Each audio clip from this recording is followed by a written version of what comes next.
வணக்கம், welcome to WhatsApp besties. இன்றைக்கி ரொம்ப சூப்பியாக தக்காளி பருப்பு குழம்பு எப்படி செய்கிறதுன்னு பார்க்க போகிறோம். தக்காளி பருப்பு குழம்பு செய்ய தேவையான பொருட்கள்: துவரம் பருப்பு 100 கிராம், தக்காளி 4, சிறிய வெங்காயம் 10, பச்சை மிளகாய் 2, பூண்டு 4 பல், மஞ்சள் தூள் 1/4 தேக்கரண்டி, மிளகாய்த்தூள் 1 தேக்கரண்டி, பெருஞ்சீரகம் 1 தேக்கரண்டி, ஏலக்காய், லவங்கப்பட்டை, கிராம்பு, பிரிஞ்சி இலை, தாளிக்க, உப்பு தேவையான அளவு. ஒரு கடாயை அடுப்பில் வச்சு எண்ணெய் ஊற்றிக்கணும். எண்ணெய் சூடானதும் பட்டை, லவங்கம், ஏலக்காய், பிரிஞ்சி இலை இதெல்லாம் போட்டு தாளிச்சுக்கணும். இது கூடவே 1 ஸ்பூன் சோம்பு போட்டு பொரிய விடணும்.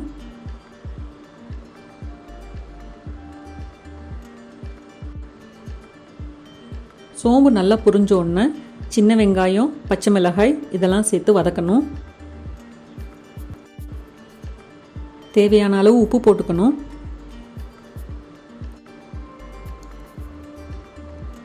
வெங்காயம் நல்லா வதங்கினோன்னே தக்காளி போட்டு வதக்கணும். இதை 2 நிமிஷம் மூடி போட்டு வேக விடணும். தக்காளி நல்லா வெந்துருச்சு. இதில் தேவையான அளவு தண்ணி சேர்த்து கொதிக்க விடணும்.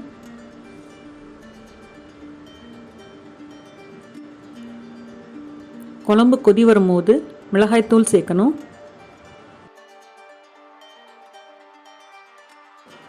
குழம்பு நல்லா கொதி வந்தோன்னே மஞ்சத்தூள் போட்டு வேக வச்சுருக்கிற துவரம் பருப்பை நல்லா கடைஞ்சி இதில் ஊற்றி மிக்ஸ் பண்ணி விடணும்.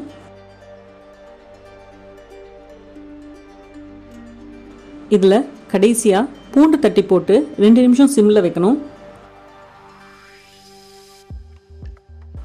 2 நிமிஷம் கழித்து கருவேப்பிலை, கொத்தமல்லி போட்டு ஸ்டவ் ஆஃப் பண்ணிடலாம்.